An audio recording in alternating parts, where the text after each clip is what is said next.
There comes a time in everyone's life where they want to stand on a mountaintop and shout, "Look at me, world!" Yeah, this isn't one of those times.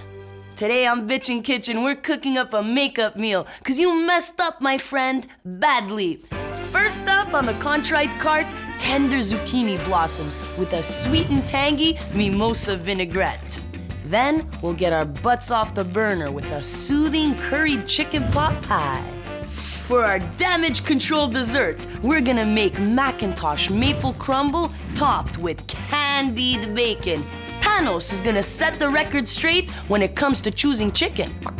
Grain-fed, free-range, organic is f***ing confusing, bro. And to top it all off, I'm gonna dish out some priceless advice on how to really lay it on thick. Because I may not know a whole lot about feeling sorry, but man, can I ever fake it. I'm Nadia G, and this is Bitchin' Kitchen.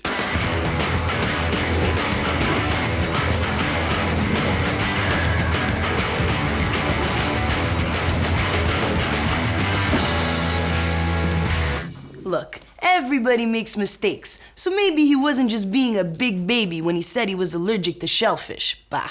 Or maybe going on a 3-day bender with that bassist you just met wasn't the smartest way to celebrate your wedding anniversary.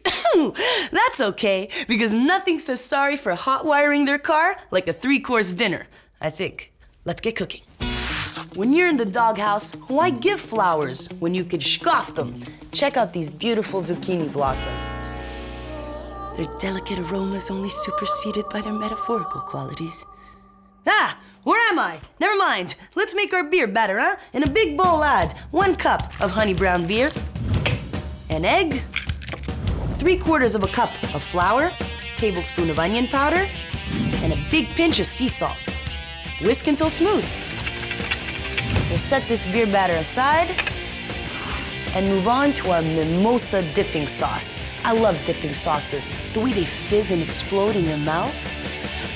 No, wait a minute. That's Pop Rocks. Never mind. Juice. 4 gorgeous mandarins. Make sure you get some of that pulp in there, eh? Add 1/2 teaspoon of mandarin zest. 2 tablespoons of champagne vinegar. Champagne, mandarin, mimosa. Huh? A dollop of Dijon. I hate that word, dollop. A small pinch of finely minced fresh garlic. Pinch of hot chili flakes. Top it off with 2 tablespoons of extra virgin olive oil. Big pinch of sea salt. Lots of freshly cracked pepper. And a nice tablespoon of wildflower honey. If you don't have wildflower honey, you could always use maple syrup, agave syrup, molasses even.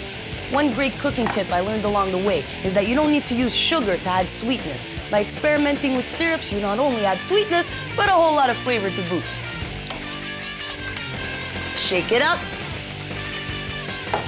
When we get back, we're gonna delicately pan-fry these succulent zucchini blossoms, and I'm gonna show you how sweet presentation can wipe the plate clean. Plate, slate, get it? Yeah.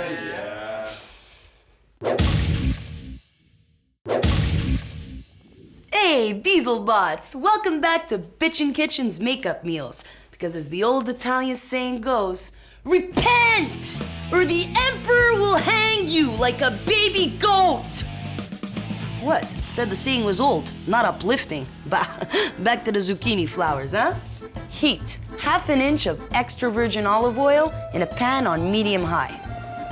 Throw in a couple of droplets of batter. When these start sizzling, we're good to go. Now we'll dip these zucchini flowers in our honey brown beer batter and delicately pan-fry these babies until they're golden brown all over. A couple of minutes will do it.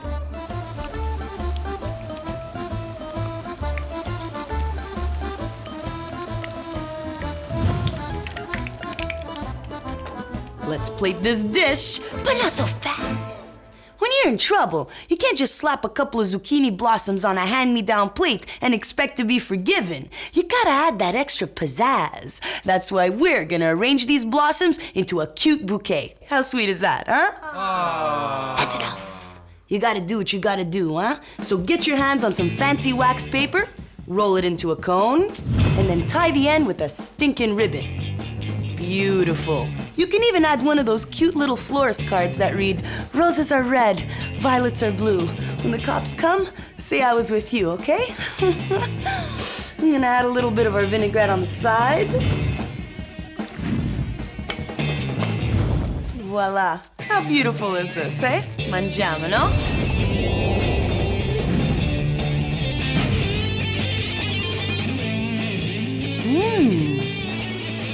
Crisp exterior, tender zucchini flour, and the zesty vinaigrette just bursting with mandarin, garlic. It's so delicious.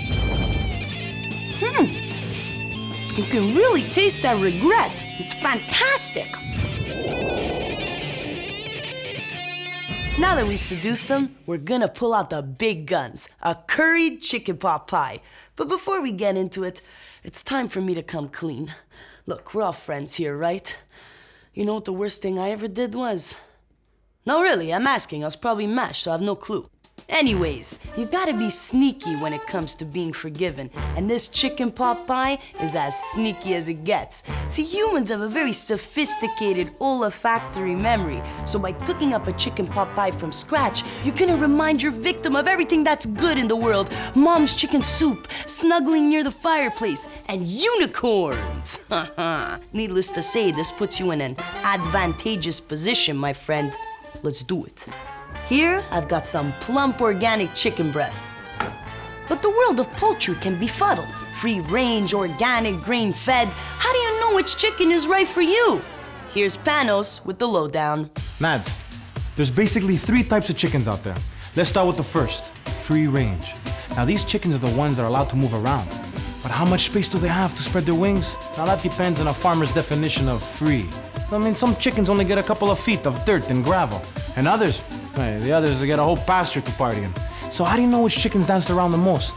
You don't, unless you deal directly with the farmer, or the farmer's wife. Now let's talk grain-fed chicken. This is only a marketing term, bro, because pretty much all the chicken is scoffed grain.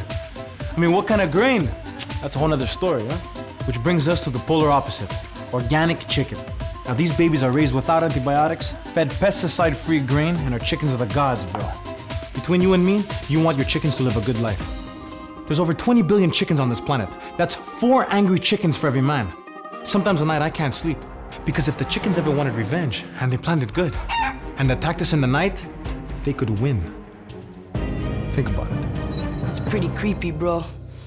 In a pot, heat a tablespoon of extra virgin olive oil and a tablespoon of unsalted butter on medium heat. Next, we'll slice up our chicken breast. We'll toss this in some flour. Gonna give my hands a quick rinse and we'll get on to chopping our veggies. Whenever you cook with meat, or when you have your hands covered in flour and raw chicken juice, it's important to wash your hands. Many famous people throughout history were known for their clean hands. Louis Pasteur, Joseph Stalin, even Abe Finkelstein all washed their hands regularly. And now you know. We're gonna dice a couple of carrots. Look at this beautiful carrot. It's too much. It's like a rainbow. It makes me too happy. And onions.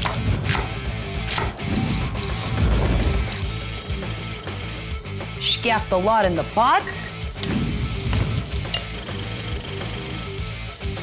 And we'll saute this for about 8 to 10 minutes just until the chicken has a nice golden color all over. Flavor time. We'll deglaze the pot with 4 cups of organic chicken stock and add 1 tablespoon of hot curry, a teaspoon of turmeric, 2 tablespoons of brown sugar, the juice of a fresh lemon, a handful of plump raisins, and half a cup of coconut milk.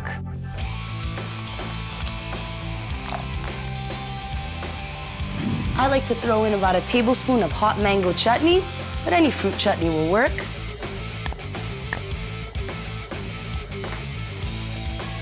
It smells amazing. Okay, we'll bring this to a simmer, then turn the heat down to medium-low and cook for 20 more minutes. When we get back, we're gonna top these chicken pot pies with some flaky pastry, and I'm gonna teach you how to feign remorse, G-style. Stay hungry.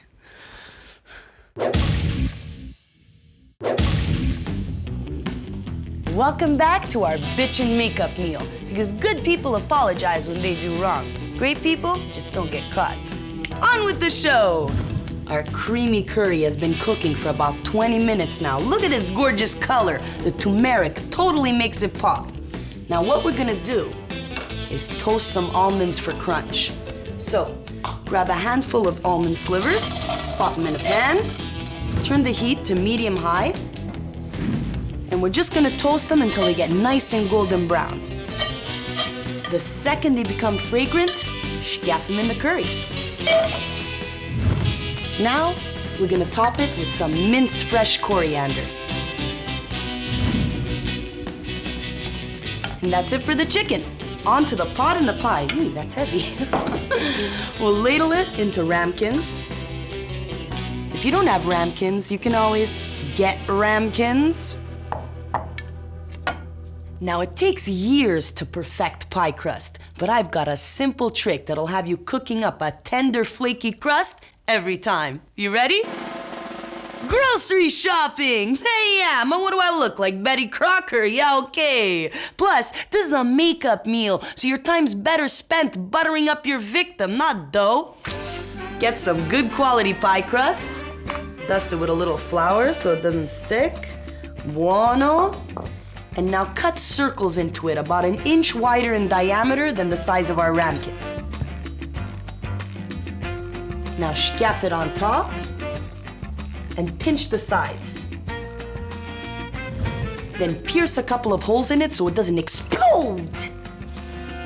Perfect. Now since we didn't make the dough from scratch, we have some extra time on our hands for decorative touches. Leaves, flowers, stinking hearts, something cutesy that'll make them feel all warm and fuzzy inside. You know, less apt to punch you in the liver.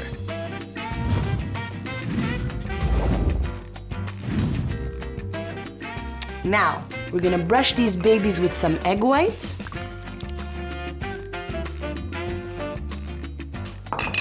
We'll pop these in a 450-degree oven for about 30 minutes. While these bake, it's time for... Feigning Remorse with Nadia G. Some of you may be genuinely sorry for whatever bordella you got yourself into, but some of us are just sorry we got caught. I feel you. That's why I'm gonna give you some solid advice on how to fake it G-style. Okay, as they vent, squint your eyes and nod your head a lot. This makes it look like you're actually listening and not thinking about those cherry red heels that just went on sale, huh? At intervals, sigh deeply. Tighten your lips and gaze off to the side. Stare top right, and it looks like you're asking God to save your wretched soul. Stare bottom left. Takata! Instant shame! Alternate. If you nod your head while you do this, you get even more points. Check it. Next trick, buy him something expensive. Money may not buy love, but it sure as hell buys forgiveness. And if you're broke, you can always make him something by hand. And then add twit to your list of things to apologize for. Let's get these chicken pot pies out of the oven.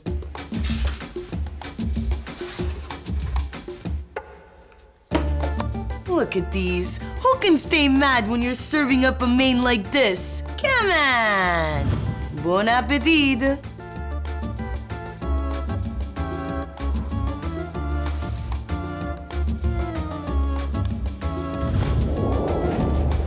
The flaky crust, that sweet coconut curry, tender chicken, it just melts in your mouth. The sweet raisins, I'll tell you.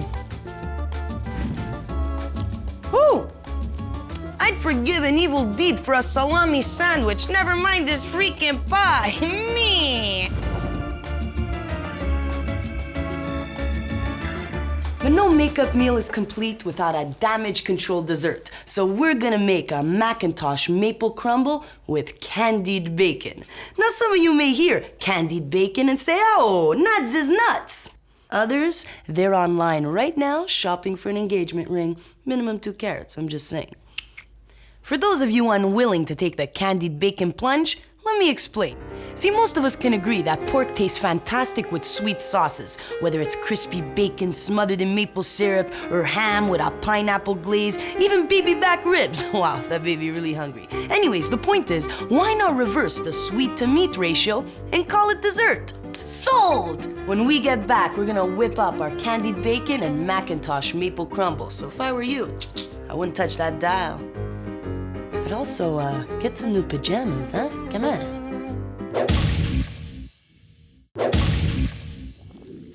Welcome back to Bitchin' Kitchen's Grovel Fest. Because anyone can say sorry, but within a home-cooked meal, you've got effort, love, and depending on what you did wrong, maybe even a sedative. That's why we're cooking up soothing comfort foods that'll remind your victim of everything that's sweet and good in the world, even if you're neither. Let's make that candied bacon, huh? Preheat your oven to 400 degrees. Then, line a cookie sheet with some parchment paper and leave it alone. Take some gorgeous bacon slices, put them on a wire rack. Now coat them with some raw sugar. Delicately press the sugar into the bacon. Add a nice pinch of smoked cayenne for heat.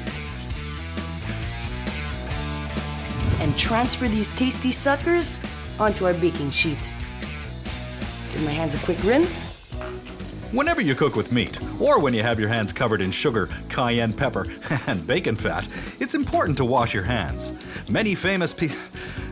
you know this already. Now pop these in the middle rack for about 12 minutes, but keep an eye on them because depending on the thickness of your bacon, you want to give or take a few minutes, huh? While our bacon caramelizes, let's make our apple crumble.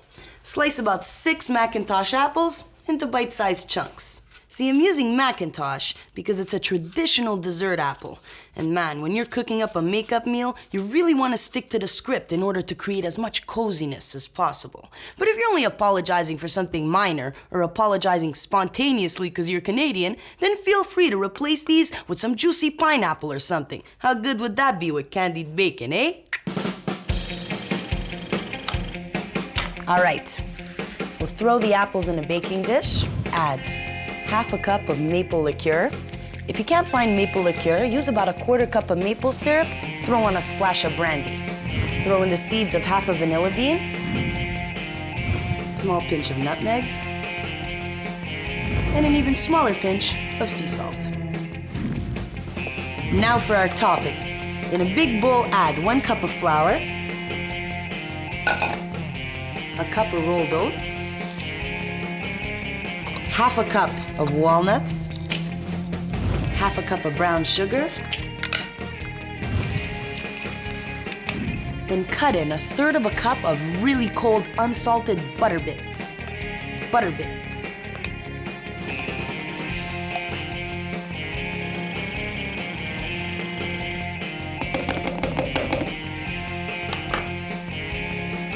We'll put this on top of our gorgeous apples and bake in an oven preheated at 375 for about 40 minutes until the topping is nice and golden and our filling is bubbling with saucy goodness. Let's get our candied bacon out of the oven.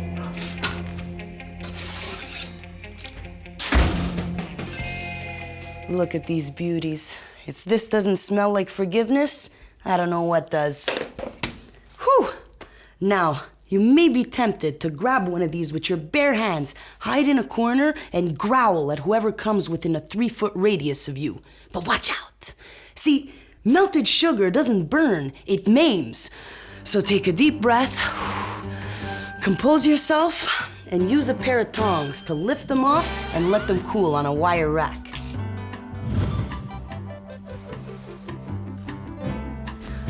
Let's plate this dish.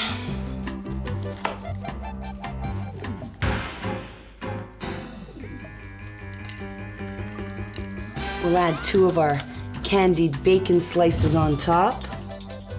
Now for our other dishes, I showed you a couple of penitent presentation ideas, but they don't hold a candle to what I'm about to do next. You ready? Takata, enough with the saccharine suckage. We're gonna get them to forgive you the old-fashioned way. Some cinnamon schnapps for me, some cinnamon schnapps for you. Never mind what you heard on Facebook, baby. It's only partially true. Mangiamo, no?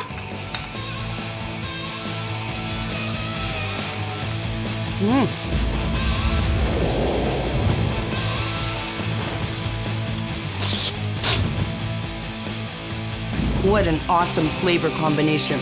The salty sweet bacon, buttery apples. That maple liqueur just pulls it all together.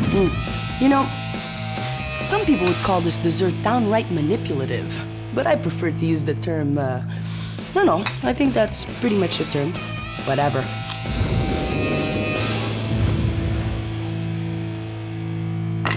And that's that. Today we cooked up a makeup meal like no other. Moral of the story, a good dinner will let you get away with anything.